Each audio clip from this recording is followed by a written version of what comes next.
ويريكم آياته فأي آيات الله تنكرون.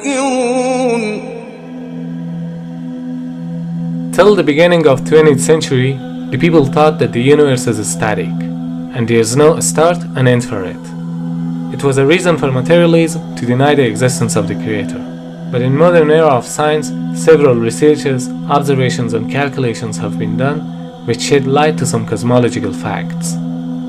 However, science is not 100% true because there is always variation in theories, but we select those evidences which are highly confirmed by science today. So one of those cosmological facts is that the universe is constantly expanding. The idea of expanding universe was proposed in early 20th century by the Russian physicist Alexander Friedmann and the Belgian cosmologist George Lemaitre. Through some theoretical calculations, they found that the universe is constantly in motion. And later on, in 1929, the concept was confirmed by Edwin Hubble. And Edwin Hubble sat there at this very big telescope night after night studying the heavens. And he found that the stars are moving apart. The stars are moving apart. And he wasn't sure why, but it was clear that the stars are moving farther and farther apart all the time. The distant galaxies were all rushing away from us, establishing that space itself is stretching, it's expanding. Like a balloon. When you blow, it gets bigger and bigger. Something like that is happening in the skies, in the heavens. These galaxies, they're receding from us at a faster and faster speed. That means the universe is expanding. The Quran mentioned 14 years ago in Surah Dhariyat, chapter number 51, verse number 47, that we have created the vastness of space. The Arabic word musyun means vastness or the expanding universe.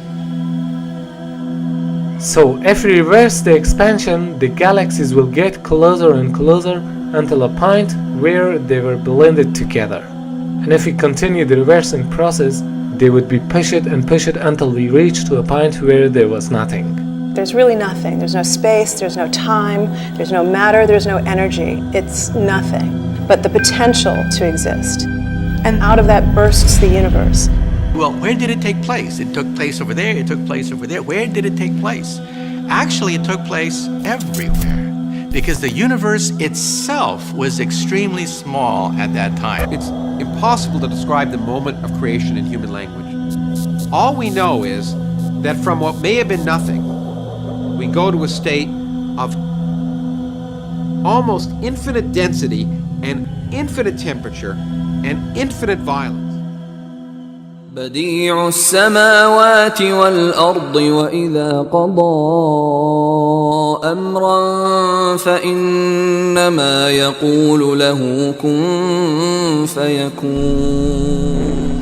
The Arabic word bid'ah means the creation of something out of nothing. This word also connotes the fact that something is created not on a pattern previously designed of something, but as a completely new entity having no precedence. So the greatest marvel of creation is the creation of all concepts out of nothing. And what's amazing to me is that the laws of physics allow that to happen. And it means that our whole universe, everything we see, everything that matters to us today, could have arisen out of precisely nothing. So they say that this universe came into being with a big bang. The Big Bang Theory. Who says that? The most learned men of science, astronomers.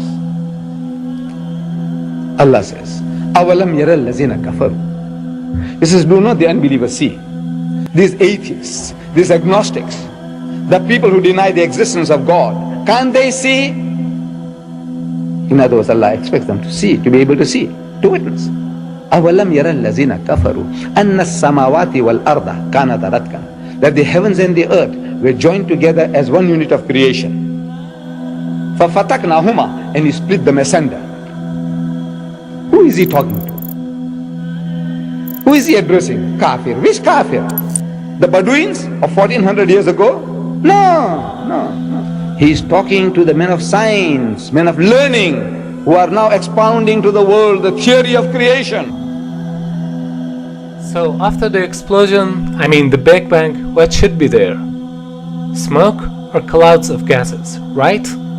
Science calls it nebula. A nebula is an interstellar cloud of dust, hydrogen, helium, and other ionized gases.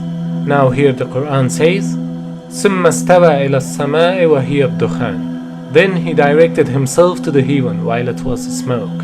So there was smoke, the nebula, but in a bigger amount, because it was a few seconds after the explosion. Dukhan does not merely mean gas, it specifically means smoke.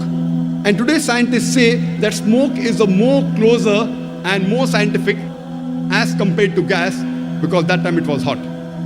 Imagine, the Quran mentions 1400 years ago, which we discovered recently, that the initial celestial matter of the universe, it was in the form of smoke. So in a time when there was no knowledge about the formation of the universe, how could a man talk about the Big Bang, the nebula, and the expanding universe, which are all confirmed by the modern science in 20th century?